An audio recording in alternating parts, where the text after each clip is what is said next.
Hola, buenas tardes, ¿cómo están? Como comentaba la clase de ayer, ¿sí? Tenemos aquí el video de la parte de gramática de la lección 7 que se les pide que lo vean antes de la clase. Y a diferencia de la clase de ayer, ahorita no vamos a entrar mucho en detalle de cuándo utilizar uno y cuándo utilizar el otro, porque al parecer fue un poco confuso. Eso lo vamos a ver un poco más adelante. Ahorita lo que sí vamos a ver es cómo funciona, simplemente cómo funciona el pasado perfecto en el alemán. ¿Ok? Como tenemos aquí en la pantalla, en el archivo, en el PDF,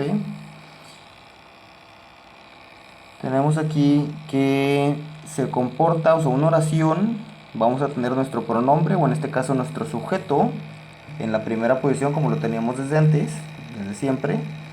Después vamos a tener un verbo auxiliar, ¿sí? Lo que viene siendo como el verbo haber en el español. Después todo lo que es nuestro predicado, que en este caso le llamamos Satzklammer. En el caso del alemán le llaman el corchete o el paréntesis del enunciado, porque son todos los complementos, tanto de tiempo, de lugar, objeto directo, objeto indirecto, etcétera. ¿Sí? Todos nuestros complementos van ahí en el Satzklammer. Y en muchos casos, como en este caso, una parte del verbo, que es el segundo participio, se pone hasta el final. Por eso le llaman ellos el paréntesis del enunciado o el corchete del enunciado, porque está entre dos partes, o pudiera estar entre dos partes del verbo.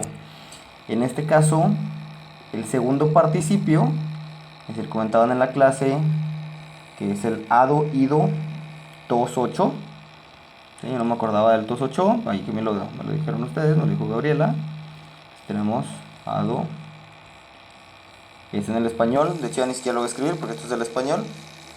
Sí, pero es jugado, comido, escrito, hecho, ¿sí? Entonces es el segundo participio. Entonces aquí diríamos, por ejemplo, el pronombre yo, el verbo auxiliar y luego nosotros diríamos, no sé, comido, pescado. ¿Sí? En este caso estarían al revés estas últimas dos. El comido es el segundo participio y el pescado en este caso es objeto directo, que sería parte del Satzklammer. ¿Ok? En alemán ese mismo ejemplo lo hubiéramos dicho como Ich habe Fisch, que es el pescado, gegessen. ¿Ok? Entonces tenemos nuestro pronombre, que es ich, haben o sein, conjugado, en este caso habe. Nuestro objeto directo o cualquier complemento, en este caso Fisch. Y el segundo participio, que en este caso es gegessen. ¿Ok? Esa es la estructura, el orden de las palabras que vamos a tener en una oración en pasado perfecto. ¿Ok? Ahora, ¿cómo saber si vamos a utilizar haben o si vamos a utilizar sein? Lo comentaba la clase de ayer, aquí se lo repito. Tenemos las dos opciones, en el español solamente tenemos una, que es el verbo haber. En alemán tenemos dos opciones, haben o sein, y no es a definir por nosotros, sino que va a depender del verbo. Si el verbo por sí solo, o sea, el mismo verbo nos indica un tipo de movimiento, vamos a utilizar el verbo sein. ¿Okay? Si el verbo, por lo contrario, por sí solo, no indica un movimiento, vamos a utilizar haben. ¿A qué me refiero que por sí solo? Es que a veces decimos, por ejemplo, el verbo jugar. Entonces, si decimos el verbo jugar, bueno, es que yo, si juego fútbol, pues tengo que correr y correr es movimiento. Sí, correr sí es movimiento, porque correr nos indica qué tipo de movimiento estamos haciendo, pero jugar no. ¿Ok? Por ejemplo, si decimos escribir, es que yo para escribir pues me tengo que mover la mano. Bueno, entonces mover sería un verbo de movimiento y escribir no. ¿Ok? O sea, tiene que el mismo verbo definir qué tipo de movimiento estamos haciendo. Si decimos caer, volar, manejar, que sigue siendo una traslación de punto A a punto B, caminar, brincar, nadar. Cualquier verbo que nos indique como tal el movimiento, pues vamos a utilizar el sein. Si el verbo no nos indica el movimiento, vamos a utilizar haben. ¿Ok? Ese es para el verbo auxiliar. Ahora, para el segundo participio tenemos tres variantes a la regla, que las tenemos aquí en la tabla de en medio. Para verbos regulares, como es el caso de magen, por ejemplo. Magen es un verbo muy regular.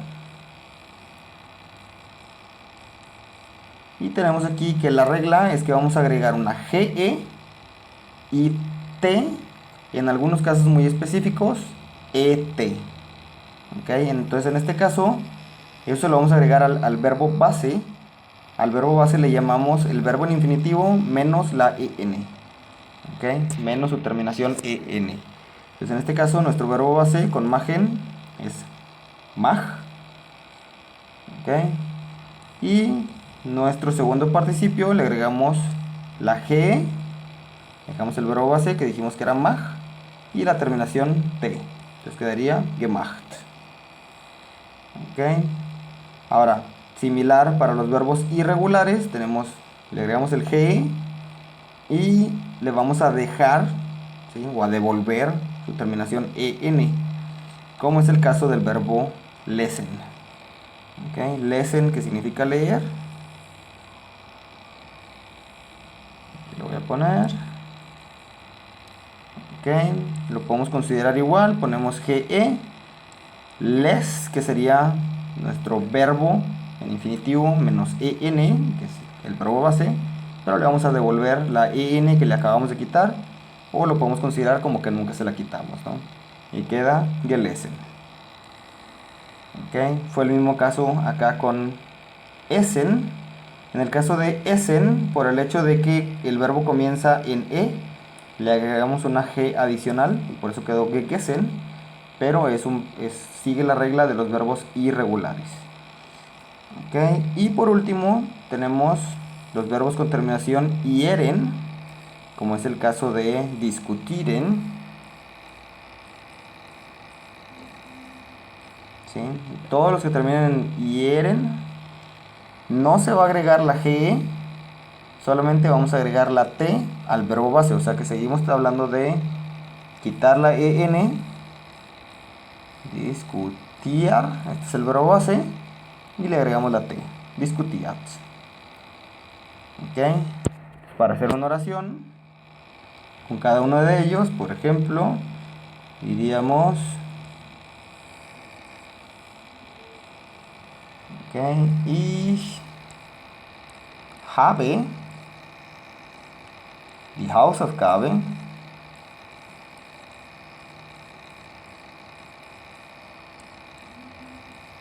que es la tarea, gemacht. Okay, el verbo hacer por sí solo no nos indica un movimiento, por lo tanto utilizamos el haben. Okay. Igual, de hecho, en ninguno de estos, lesen tampoco indica movimiento y discutiren tampoco, por lo tanto vamos a utilizar siempre el haben para estos tres ejemplos.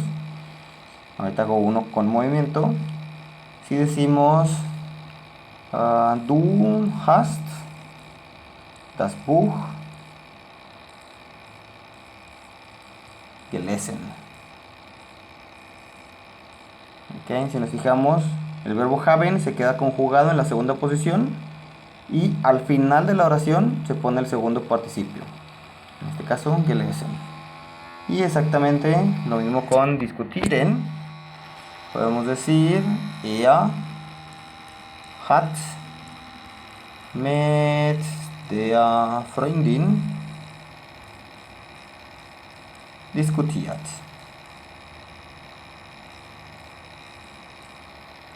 Okay. Él ha discutido, me faltó la S. Él ha discutido con la novia. Okay. Ahora, ¿qué pasaría si tenemos un verbo de movimiento? Como el caso de fahren. Fahren es conducir. Okay. Entonces vamos a decir, por ejemplo, yo conduzco, bueno, yo he conducido a la oficina. Vamos a decir, ich bin, ahora con sein, porque este sí es de movimiento. Ich bin ins Büro, que es la oficina. Fahren es irregular, entonces quedaría gefahren. ¿ok? En este caso con been por ser verbo de movimiento. Ahora, hay algunas excepciones, ¿sí? Sí hay algunas excepciones para el segundo participio, como es el caso de, por ejemplo,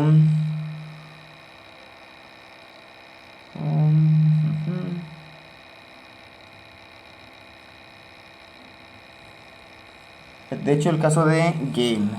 ¿Sí? Gain también es de movimiento, es el verbo ir. ¿Ok? Pero el segundo participio de gain no sigue ninguna de estas tres reglas. De hecho es gegangen.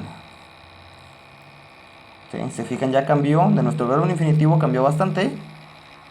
Y son excepciones, son algunos verbos, no son muchos, tampoco son muy pocos, pero la gran mayoría siguen la regla.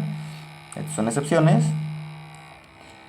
Y en este caso, pues vamos a tener una palabra nueva, un verbo que nos tenemos que aprender en segundo participio, porque no sigue la regla. ¿Ok? Sí los vamos a ir viendo, de hecho el libro nos forza a irlos aprendiendo, entonces va a parecer como que son muchos, o que son más o menos la mitad. No es que sea así, es que el mismo libro nos empuja a que los vayamos conociendo. ¿Sí? Los que siguen la regla, pues simplemente aplicamos la regla, entonces el libro no nos pide o no nos empuja a que los conozcamos todos, porque simplemente les tenemos que aplicar la regla. Pero en el caso de los que son excepciones, pues los tenemos que conocer y entonces el libro nos los va arrojando para que los conozcamos. Ok, este es el segundo, el pasado perfecto. Ok, ahora lo que tenemos es pronombres personales en nominativo y acusativo. Nuestros pronombres personales del nominativo ya los hemos utilizado, en realidad bastante, los utilizamos desde una de las primeras clases para conjugar los verbos. Ya los conocemos tal cual, incluso hicimos un dibujo, si no me equivoco. Los del acusativo no los habíamos visto, pero es muy sencillo de comprender. ¿Okay? Si yo digo, por ejemplo, ich kaufe ein Auto, ¿sí? Yo compro un auto, yo pude haber reemplazado el un auto por es, porque es das Auto. ¿Okay? Entonces diría, ich kaufe es. Que en lugar de decir yo compro un auto, sería yo lo compro. Obviamente para poner un pronombre, pues tenemos que tener el contexto de qué estamos hablando, o sea, de qué sustantivo es el que estamos reemplazando, ya tiene que estar por contexto, pero pues sí se puede hacer y se usa normalmente para no sonar tan repetitivo. ¿Sí? Si dijéramos yo compro un auto, el auto es azul, el auto me costó tanto dinero, yo ahorré mucho para comprar el auto en lugar de para comprarlo. ¿Sí? Entonces vamos a utilizar los pronombres para no sonar tan repetitivos. ¿Ok? Y lo único que está aplicando aquí es que el mismo objeto que estaba como objeto directo, en acusativo, o con las preposiciones que nos indican un caso en acusativo, pues ahora en lugar de tener un artículo y sustantivo, vamos a tener un pronombre en acusativo. ¿Ok? Muy bien, igual si hay dudas ya saben que les vamos a tocar durante la clase, solo para que lo tengan ahí presente. Muy bien, pues eso es todo por la parte de gramática y los veo en la hora clase. Muchas gracias.